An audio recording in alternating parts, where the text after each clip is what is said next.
বিসমিল্লাহির রহমানির রহিম। সকল প্রশংসা মহান রবের, লক্ষ কোটি দরুদ ও সালাম বিশ্বনবীরপুর দিনে যুগের ভাই বোনেরা সকলকে জানাই আমার রবের তরফ থেকে আন্তরিক সালাম। আসসালামু আলাইকুম।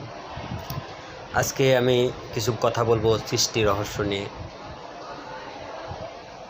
আল্লাহ পবিত্র কোরআনে বলেছে, আমি 6টা দিন দ্বারা আসমান ও জমিনকে সৃজন করেছি এবং কি তার মাঝে যা কিছু আছে সকল কিছু আমি এই 6 দিন দ্বারাই সৃজন করেছি। আর তার ভিতরে হচ্ছে সৃজন সত্য 5টা, সেটা হচ্ছে নারী সত্য, আর একটি সত্য হচ্ছে আল্লাহর নূর, ইলা সত্তা, জীবনের সত্তা।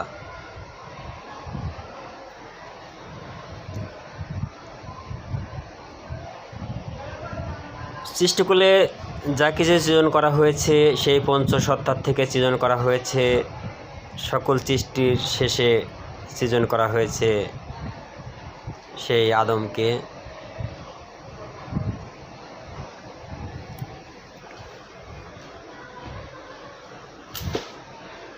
তাই সেই আওয়ালের কিছু মূল রহস্য আমি তুলে ধরার জন্য আজকে সেই বক্তব্যতে আসছি। কারণ কিছু রহস্য না জানালে মানুষ ভুলভ্রান্তিতে থাকবে। যেমন আমরা একটি শব্দ জানি, সেটা হচ্ছে নারী সত্য আর পুরুষ সত্য। কারণ পুরুষের সৃজনের আগে নারী সত্যকে সৃজন করা হয়েছে, পুরুষ সর্বশেষে। কিন্তু পুরুষ সত্যের পরিচয় রূপরেখা আছে, নারী সত্যের পরিচয় রূপরেখা আমরা সৃষ্টিকুলে দেখতে পাই, যেটা হচ্ছে গরু ছাগল ভেড়া মুরগি যা আছে, যা কিছু দেখি আমরা সৃষ্টিকুলে যা আছে তাই হচ্ছে নারীর রূপরেখা।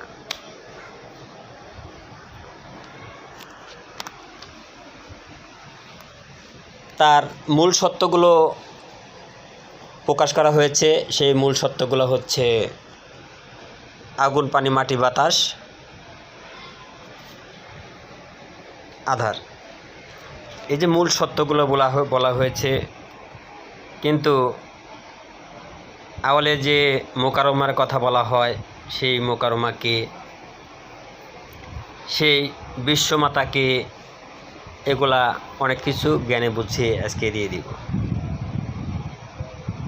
সেই আওয়ালের মোকাররমা যে সত্যগুলা বলা হয় সেটা হচ্ছে নুরিতন সত্য, সেটা সৃজন সত্য। যখন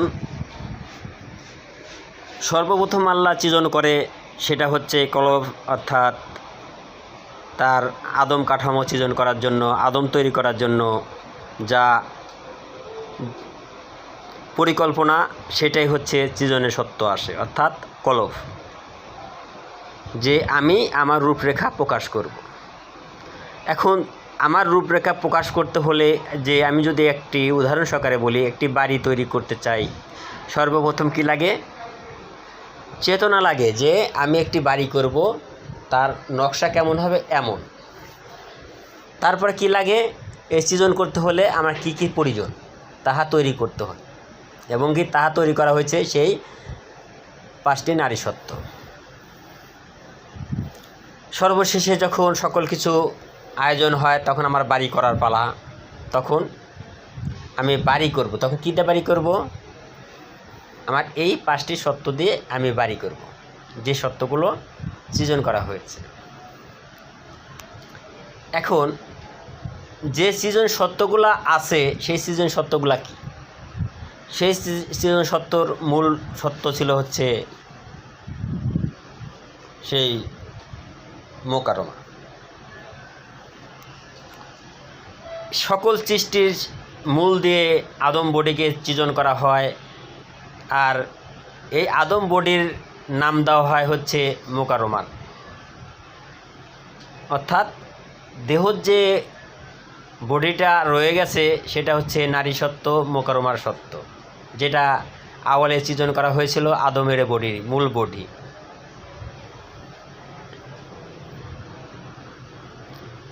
সেই মূল বডিটা সৃজন করার পরে তখন আদমকে ফুৎকারে আত্মা দিয়েছিল। কে দিয়েছিল? সেই যে সৃষ্টিকুলের মালিক এলা যে ছিল পুরুষ রূপে, সে নিজ আকারে সেই আদমকে সৃজন করেছিল। কোনো নারী আকারে তৈরি করা হয় নাই। নারী ছিল সৃজন সত্য, অর্থাৎ এই যে আকার চরতে যে দেহটাকে বলা হয়েছিল, এই দেহটা হচ্ছে সৃজন সত্য। এই দেহটাকে তৈরি করা হয়েছিল। আর মূলে ছিল হচ্ছে যে ফুৎকারে আত্মা দেওয়া হয়েছিল, যে ছিল পরম সত্য। সেই পরম সত্য ফুৎকারে রূহ দান করেছিল। কাকে? আদমকে। সেই আদমকে বানাইছিল কার চরতে? আল্লাহর নিজ চরতে। এই নারী চরত ছিল এই পৃথিবীতে 5টা। এই 5টি চরতের সঙ্গে কি আদমের চরত কোনো আকার চরতে মিল খেয়েছে? যদি আপনাদের জ্ঞানে বুঝে থাকে আপনারা দেখতে পারেন, কোথাও সেই নারীর সঙ্গে মিল নাই। কার সঙ্গে মিল আছে? আল্লাহর রূপরেখার সঙ্গে মিল আছে। সেই আল্লাহর রূপরেখা কী ছিল? পুরুষ সত্য ছিল। এখন এই পুরুষকে মেনে নেওয়ার বিষয় ছিল, এই পুরুষকে ভালোবাসার বিষয় ছিল। কারণ কি? এই পুরুষকে যে মেনে নেবে, যে ভালোবাসবে, যে সেজদা করবে, সেই একমাত্র ব্যক্তি ছিল মোকাররমা, যে ছিল ফেরেশতা আজাজিল নামে পরিচিত ছিল, যে ইবলিস হিসেবে আখ্যায়িত হয়েছে। যখন সকল নুরিতন ফেরেশতারা সেজদা করলো, কিন্তু মন থেকে মেনে নিল না, একমাত্র মেনে নিল কে? মোকাররমা। তাই সেদিনকে সেই মোকাররমাকে আদমের ভিতর থেকে বের করা হয়, হাওয়া রূপে আখ্যায়িত দেওয়া হয়। আদমের হাওয়ার কোনো আকার চরিত্রের বডি তৈরি করা হয় নাই, রূপরেখা তৈরি করা হয় নাই। আদম থেকে বের করা হয়েছে। কোথা থেকে বের করা হয়েছে? আদম থেকে বের করা হয়েছে। তা প্রমাণ হচ্ছে সূরা নিসার 1 নাম্বার আয়াত। আল্লাহ স্পষ্টভাবে প্রমাণ দিয়ে দিছে, আমি সর্বপ্রথম সৃজন করেছি আমার সেই পুরুষ নূরকে, আল্লাহর নূরকে। সেই পুরুষ থেকে আমি নারীকে বের করেছি। তারপরে প্রত্যেকটা জাতের পুরুষকে সৃজন করি, সেখান থেকে নারীকে বের করেছি। ভালো করে দেখেন। আচ্ছা, এখন সৃজন সত্যে যদি আমরা আসি, ওখানে পরীক্ষার জগৎ অনেক রয়ে গেছে, আমি ওদিকে না যাই। এখন মাতৃগর্ভের রূপরেখাটা আমি বলি। এই যে ফুৎকারে আত্মার বিষয় রয়ে গেল, ফুৎকারে জীবনের কথা রয়ে গেল, এটা কিভাবে? আমি তো আওয়ালের কিছু রূপরেখা বললাম, এই পৃথিবীর কিছু রূপরেখা বলি। এই পৃথিবীতে সৃষ্টি খায় সবাই, অর্থাৎ আমরা ভাত, মাছ, গোস্ত, শাক সবজি যা আছে খাওয়ার পরে আমাদের ভিতরে যে জিনসত্ব তৈরি হয়, যেখান থেকে কাম বাসনা তৈরি হয়, তার ভিতর থেকে শুক্রকীট তৈরি হয়। নারীর ভিতর হয় হচ্ছে ডিম্বাণু, পুরুষের ভিতরে হয় শুক্রাণু। যেহেতু পুরুষের ভিতরে 2টি সত্য রয়ে গেছে, নারী ও পুরুষ, অর্থাৎ আকার চরিত্রের যে বডিটা, সেই বডিটা হচ্ছে মোকাররমার সত্য ছিল, আর জীবনের সত্যটা ছিল আল্লাহর নূরের, আদমের। তাই এর ভাণ্ডে যখন ফুৎকারে আত্মা দেওয়া হয়েছিল, তাই পুরুষের ভিতরে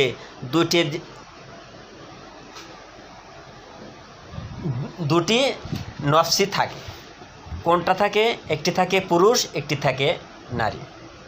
তাই যখন পুরুষের থেকে বের হয় অর্ধেক পুরুষ শুক্রাণু যায়, অর্ধেক নারী শুক্রাণু যায়।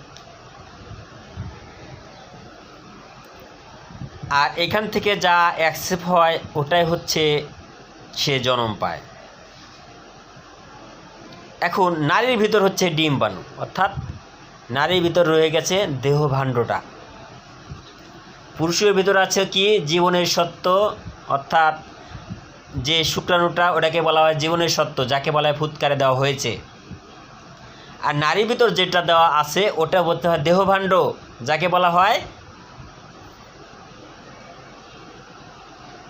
ডিম্বাণু।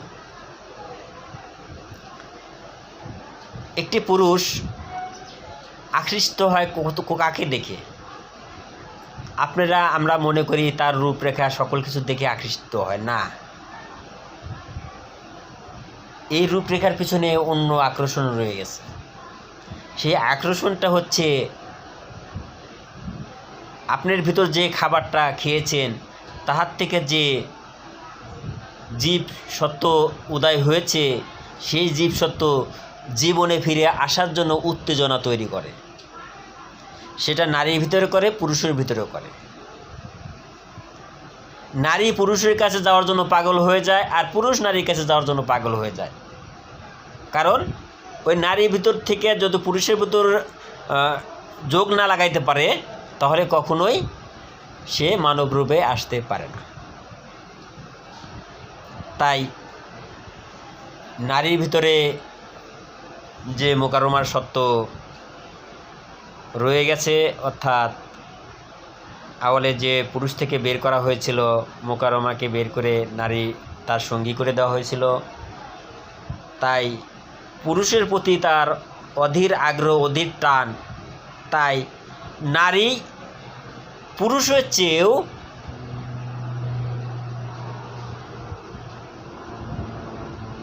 %70 বেশি টান থাকে পুরুষের প্রতি।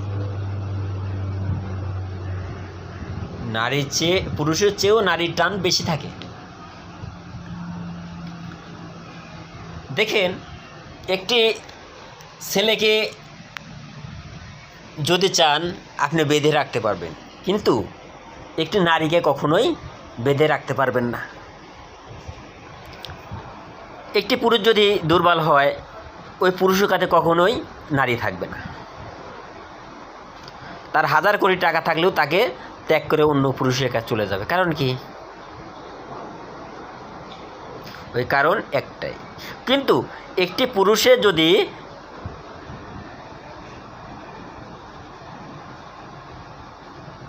যদি চায় সেই নারী কাছে থাকতে পারবে। এই পৃথিবীতে দেখেন 1000 নারী পুরুষকে ছেড়ে চলে যায়, কিন্তু কখনোই কোনো পুরুষ চলে যায় না। পুরুষ চলে যায় কখন? যখন অপমান লাঞ্ছনা হয় তখন।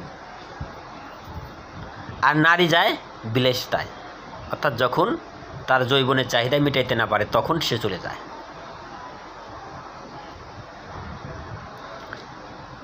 তাই ফুৎকারে দেহ যে জীবন নেয় পুরুষের থেকে, যে পুরুষ থেকে যে শুক্রাণুটা যায় ওটা ফুৎকারে যায়। দেখেন, ওই যে মাতৃগর্ভে যে থাকে ডিম্বাণু, ওই ডিম্বাণু ভেদ করে সেই জীবনের সত্য চলে যায়। আর তখনই সেই শুক্রাণু আর ডিম্বাণু যখন মিশ্রিত হয় তার কারিশমা দেখেন। যেটা থাকে গোলাকার ডিম্বাণু, সেই ডিম্বাণুটা গলে ওটা রক্তের দলা হয়ে যায়, যেটা চলাফেরা করতে পারে। রক্তটা চলাফেরা করতে পারে। তখন যার যে স্থান সেখানে চলে যায় রক্তটা, সেভাবে কিছু সময় থাকে। তারপরে কি হয়? তাহা একটা রক্তের থেকে হয়ে যায় মাংসপিণ্ড, একটা মাংসের দলা হয়, যাহাকে সালাদ দিয়ে বেষ্টনী করা হয়, অর্থাৎ একটি পদরার ভিতর বেষ্টনী করা হয়। এই পদরা থেকে বেষ্টনী থেকে হওয়ার পরে নাভির থেকে একটি খাবারের জন্য ফুল বের হয়, যেটার থেকে মাতৃ খাবার থেকে রস নিয়ে মাতৃগর্ভে তার পেটে যায়।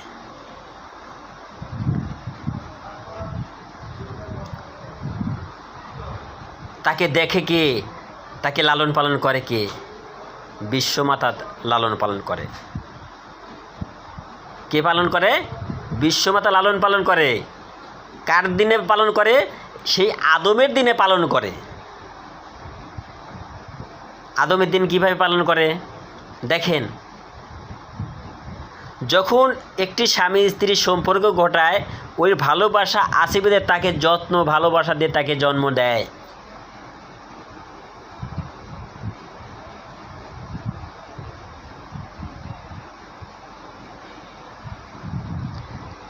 কারণ ওই পুরুষ যত্ন দেয় বিধায় সেই পুরুষের যত্ন নিয়ে যতটুকু যত্ন দেয় ওই যত্নটাই ভাগ করে সন্তানকে দেয়, অর্থাৎ নারী যত্ন পায় তাই সন্তানও যত্ন পায়।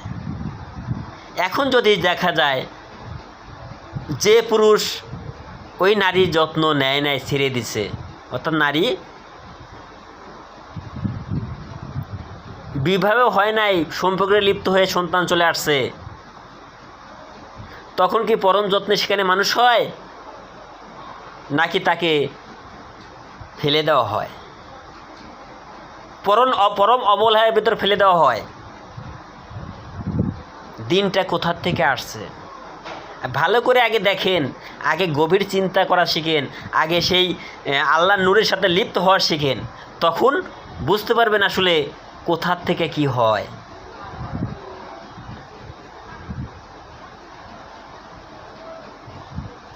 বুঝতে পারবেন কোথা থেকে কি হয়। সেই আদমকে আওয়ালে ভালোবেসে আদমের সঙ্গী হতে চেয়েছিল মোকাররমা বিধায় সে এই নারী চরিত পেয়েছে, তার জীবনকে ধন্য করতে পারছে, সে দিনের সঙ্গী হয়েছে। দেখেন, একটি চন্দ্র অর্থাৎ চাঁদ দিনেও থাকে রাত্রেও থাকে।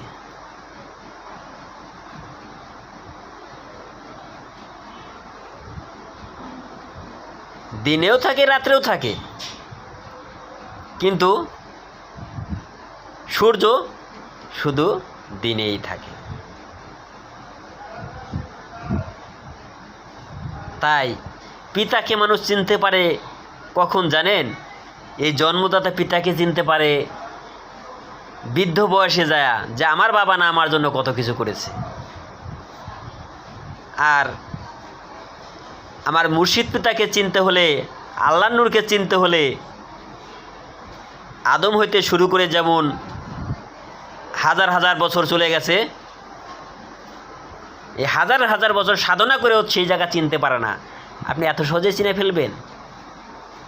আপনি পরম হয়ে যাবেন এত সত্য, এত সোজা?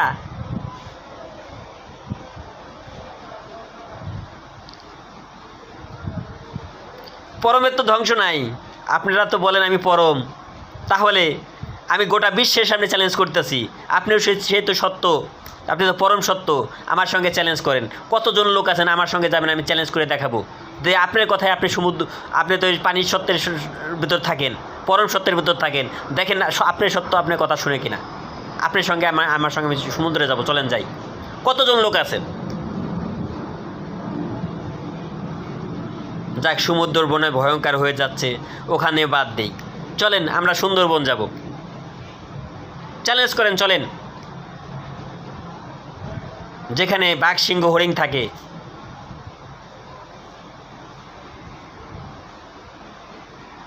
ভয় পান কেন? আমি যাব সঙ্গে, আপনি আলাদা আমি আলাদা, পাশাপাশি যাব, দেখেন কার কথা কে শুনে।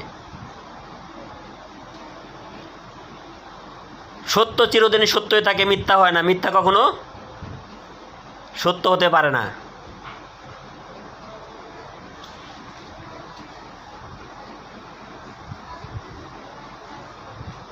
ইতিম সেই ব্যক্তি থাকে যে যত করে পড়তো সেই পরমের সাথে যুক্ত না হতে পারে, আল্লাহর নূরের সাথে যুক্ত না হতে পারে, সেই ইতিম।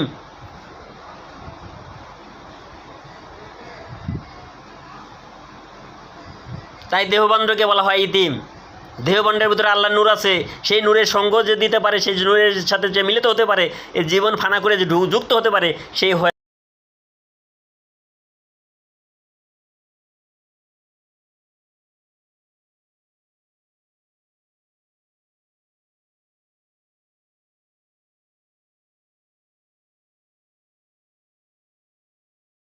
ইতিমের থেকে বাদ পড়ে যায়, তার পরম পিতা তার সঙ্গী হয়, পরম মাতা তার সঙ্গী হয়। আর যে সেই নিজেকে ফানা জগতে লিপ্ত করতে না পারে, সেই ইতিম জগতে লিপ্ত হয়। আর সে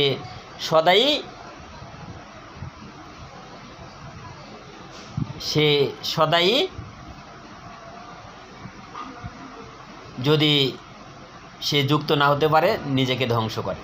সে যেই হোক, ধ্বংস হবেই। সে যেই হোক, আইন সবার জন্য সমান, সে ধ্বংস হবেই। যে মানুষকে কেউ ভুল বলা বোঝায় না। সত্য যদি জানা থাকে সত্য বলতে পারেন, তা যদি না জানা থাকে আল্লাহ নূরের যা কথা বলেছে তাই বলতে পারেন, তার বাইরে কেউ বলেন না। যদি বলতে চান তা নিজেকে ধ্বংস করবে এবং কি নিজেকে সঙ্গে সঙ্গে অন্যকেও ধ্বংস করবে।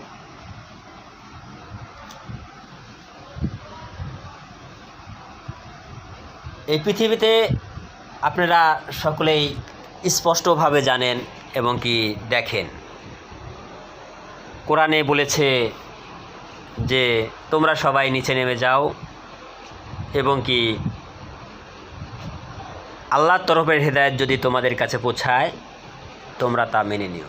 যারা মেনে নেবে তাদের ভয় নাই, যারা মানবে না তাদের জন্য রয়েছে অনন্তকালের জন্য জাহান্নাম। এই যে 38-39 নম্বর আয়াতের সঠিক ব্যাখ্যা মানুষকে স্পষ্ট করে দেয়। তাহলে আল্লাহর তরফের খলিফা ছিল আদম। কোরআনে স্পষ্ট বলতেছে যে আমার তরফের প্রতিনিধি হচ্ছে আদম, আমার তরফের খলিফা হচ্ছে আদম। যেহেতু আল্লাহ এই পৃথিবীতে আসবে না, তাহলে এই পৃথিবীতে আসবে কে? তার যে খলিফা, তার তো খলিফাই আসবে নাকি? খেলাফতি কাকে দেওয়া হয়েছে? আদমকে দেওয়া হয়েছে। আদমকে দেওয়া হয়েছে খেলাফতি, তাই আদমই সেই খেলাফতির দায়িত্ব পালন করছে। আপনি নারী পারমিশনের কথা বলছেন যে আমি সেই পরম সত্য, আমার কাছ থেকে পারমিশন নিতে হবে। আপনার কথা যদি সেটা যুক্তি থাকে, কোরআনের কোন আয়াতে বলেছে যে আমি নারী সত্য, আমার কাছ থেকে পারমিশন নিতে হবে?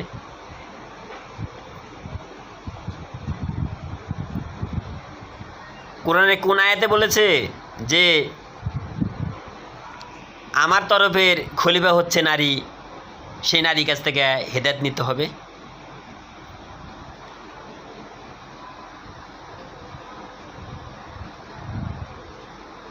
পারমিশন নিতে হবে? তার প্রমাণ দেখেন।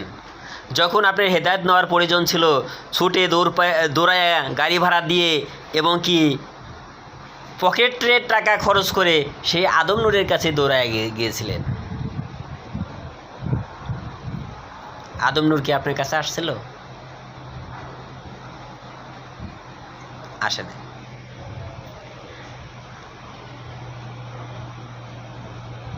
তাই সেদিন হেদায়েত নিয়ে এসেছিলেন আদম নূরের কাছ থেকে। সেই আদমকে চিনতে শেখেন, আদমকে জ্ঞানে বুঝে নেওয়ার শেখেন, সব বুঝতে পারবেন। আদম যখন জ্ঞান দেওয়া শুরু করবে, সেই জ্ঞানের কখনো কমতি থাকবে না, ভ্রান্তি থাকবে না। কারণ আমি তো বলছি, আপনি বিশ্বমাতাকেও চেনেন না, আপনি মোকারমকেও চেনেন না, আদমকে তো চিনেনই না। যদি চিনতে পারতেন তাহলে এই উল্টাপাল্টা ব্যাখ্যা কাউকে দিতেন না। যখন আদম নূর হেদায়েত দিক করে দেয়, সেই কথাটুকু স্মরণে রাখেন, সেই হেদায়েতটুকু স্মরণে রাখেন, ভালো করে বুঝতে পারবেন সকল কিছু। যখন হেদায়েত দিক করে দেয় তখন আদম বীজ সেই বিশ্বমাতার গর্ভে নিক্ষেপ করে। আদম বীজ বিশ্বমাতার গর্ভে নিক্ষেপ করা হয়। বিশ্বমাতার গর্ভটা কোথায়? বিশ্বমাতার গর্ভ প্রত্যেকটা নারী পুরুষে উভয়ের ভিতরে থাকে, যেটা হচ্ছে যে মানব আকারে যে থাকে সেই বডিটাকেই বলা হচ্ছে কি বিশ্বমাতার গর্ভ। অর্থাৎ এই পৃথিবীটাই হচ্ছে বিশ্বমাতার গর্ভ, এই মানব দেহটাই হচ্ছে বিশ্বমাতার গর্ভ। এই গর্ভে নিক্ষেপ করা হচ্ছে। এখন সেই গর্ভে যখন একটি বীজ নিক্ষেপ করা হয়, বিশ্বমাতার গর্ভে নিক্ষেপ করা হয়, তার থেকে জন্ম নেয় কিভাবে? যখন একটি নারী গর্ভে একটি বীজ রোপণ করা হয়, তাহা জন্ম নেয় যত্নের মাধ্যমে। যতক্ষণ পর্যন্ত পিতা থাকে, পিতার যত্ন থাকে, সেইভাবেই যত্ন নিয়ে জন্ম নেয়। যখন পিতা থাকে না, তখন তাহা নষ্ট করে ফেলে, বিচ্ছিন্ন হয়ে যায়। তেমন ওই পিতার যখন আদেশ আর পিতার যে নীতি, পিতার যে গণ্ডি, সেই সীমানা বেঁধে চলতে পারলে, সেই সীমানায় থাকতে পারলে, তখনই সে সুস্পষ্টভাবে সে মানব জন্ম পায়।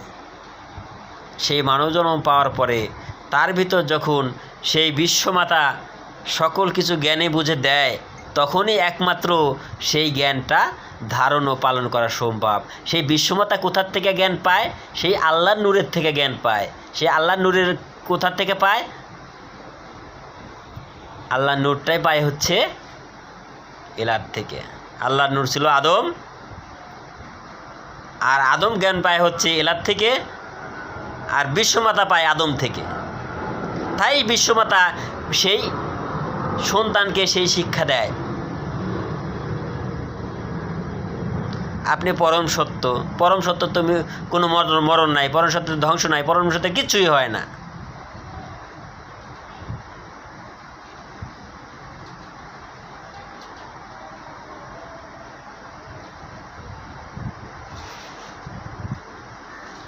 আদম নূর বলে গেছে যে জিনুয়ারার মহৎ ছাড়া মানব জন্মে আসতে পারবে না। জিনুয়ারা বলতে কি বোঝায়? জিনের সত্য।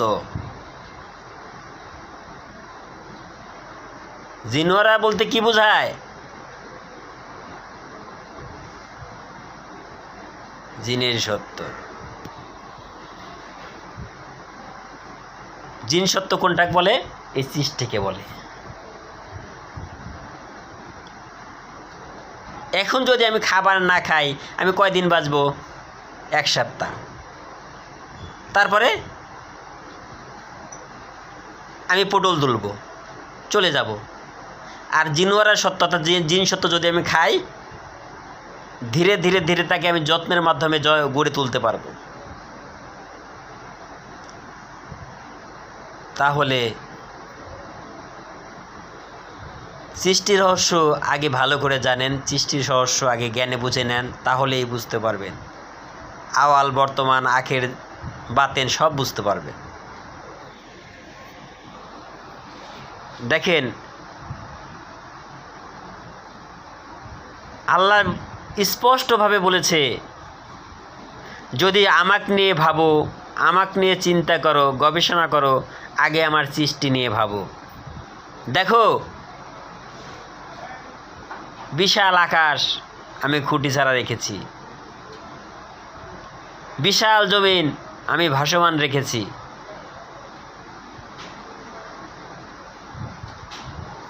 দেখো আমার কত সৃষ্টি রয়েছে যাহা অবহেলায় পড়ে আছে, আমি একমাত্র যত্ন নেই, কেউ তার যত্ন নেয় না। তবু সে তার যে সুফল প্রত্যেকটা সৃষ্টিকে সে দিয়ে থাকে।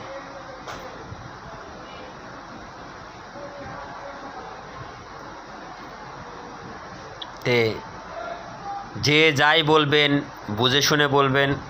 আমি একবারই বলছি, বাড়তি বলার কেউ চেষ্টা করেন না। যদি আদম নূরের সত্য ধারণে পালনে রাখতে চান তাহলে আদম নূরের সত্য গান, আদম নূরের সত্য দেখান, তাহলে সবাই আপনাকে ভালোবাসবে।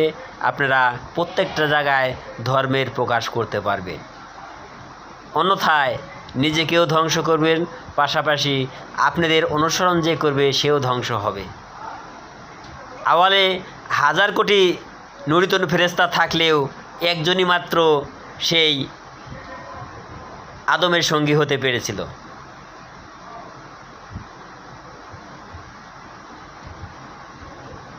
এই সৃষ্টিতেও হাজার কোটি মানুষ থাকলেও আদমকে যে ভালোবাসে সেই আদমের সঙ্গী হতে পারবে, আদমের জাতি হতে পারবে, অন্য কেউ হতে পারবে না। এটাই কোরআনের আইন। সর্বশেষে একটি কথাই বলতে হয়, সত্য আগত মিথ্যা দূর হতো, এটা হবারই ছিল, এটা হবেই, এটা চিরঞ্জীবী সত্য। যারা আল্লাহর নূর ধারণ ও পালন করে তারা কখনো ভয় পায় না, আর তাদের ধ্বংস করার সাধ্য কারোর থাকে না। তারা প্রত্যেকটা জায়গায় মাথা উঁচু করে জয়ের গান গায়, কারণ তারা সেই মহান রবের থেকে সাহায্য পায়, মহান রবের থেকে জ্ঞান পায়, সেই মহান রবের থেকে চিন্তা চেতনা পায়। যাকে মহান রব ভালোবাসে তার কি কোনো কিছুর কমতি থাকে নাকি তার কোনো কিছু লাগে? কিচ্ছু লাগে না। তাই আমি বলতে যে শব্দ আছি সে আল্লাহ নূরের শব্দ দিয়ে কথা বলি বিধায় আমিও ভয় পাই না, কারণ সে আল্লাহ নূর স্থায়ী দিছে বিদায় আমি বলতে পারি আমি খোরশেদ আলম। যদি সেই নূরের জগতে ঠাঁই না দিত আমি বলতে কিছু থাকতাম না। আমি বলতে যা ছিলাম তাহা হচ্ছে এই সৃষ্টি। এই যে আকার চরতের মানব দেহটা দেখেন, এই দেহটা আমার ধ্বংস হয়ে যাবে, কিন্তু যাহা তৈরি করা হয়েছে তাহা ধ্বংস হবার নয়। আর সেই নূরটাকে সৃষ্টি জগতের সবাই চিনে। আপনি হয়তো এই মানব আকারের লোক না চিনতে পারে, মানবরা না চিনতে পারে, সৃষ্টিকুল ঠিকই চিনে, সৃষ্টিকুল ঠিকই চিনে। কারণ এই সৃষ্টিকুল দোজকে নিক্ষেপিত আছে, তারা বুঝতে পারে যে কোনটা সঠিক কোনটা ব্যাঠিক।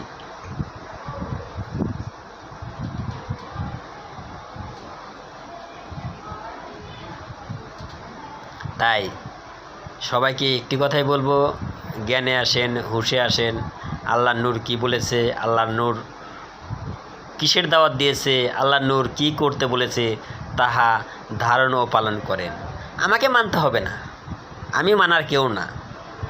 আমি আপনাদেরকে ভাই আখ্যায়িত দিচ্ছি, আপনারা যেটা ভালো সেটা করেন, আদম নূরের যাহা সত্য তাহা করেন, আমি আপনাদেরকে সাপোর্ট দেব।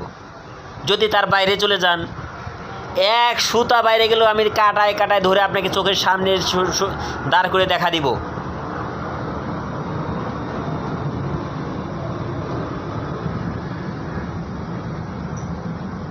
আমি কারোর সাহায্য সহযোগিতা চাই না, আমি একমাত্র সেই আল্লাহর নূরের সাহায্য সহযোগিতা চাই। তাই আমিও বলি না জোর গলায় যে আমার ভুল হলে ক্ষমা করে দিয়েন, এটা আমি বলি না, কারণ আমি কথা বলতেই জানি না। কথা বলা সেই আল্লাহর নূর, আল্লাহর নূর যদি কথা বলায় ভুল বলায়, যদি সে ভুল বলায় তাও সঠিক, যদি রাইট বলায় সেও সঠিক, কারণ সে বলছে কথা, আমি বলি নাই। তাই আমার কথায় কোনো ভুল নাই, ওর যেটা যাহা আল্লাহর নূর বলে তাহাই সঠিক। আল্লাহর নূর যদি বলে তাল গাছকে এটা বেল গাছ, এটা বেল গাছই, কারণ আল্লাহর নূর আখ্যায়িত দিছে বিদায় এই বেল গাছকে বেল গাছ বলা হয়েছে, তাল গাছকে তাল গাছ বলা হয়েছে। আল্লাহর নূর যদি বলতো ওই তাল গাছকে বেল গাছ, বেল গাছকে তাল গাছ, তাই হতো। কিন্তু আল্লাহ নূর আখ্যায়িত দিছে, সে কথা পরিবর্তন করে না। তাই বেল গাছকে বেল গাছই রাখে, তাল গাছকে তাল গাছই রাখে। যাহা সত্য তাহাই সত্য, যাহা মিথ্যা তাহা মিথ্যা। আমি কথা লম্বা করতে চাচ্ছি না, এখানে শেষ করতে চাচ্ছি। আসসালামু আলাইকুম।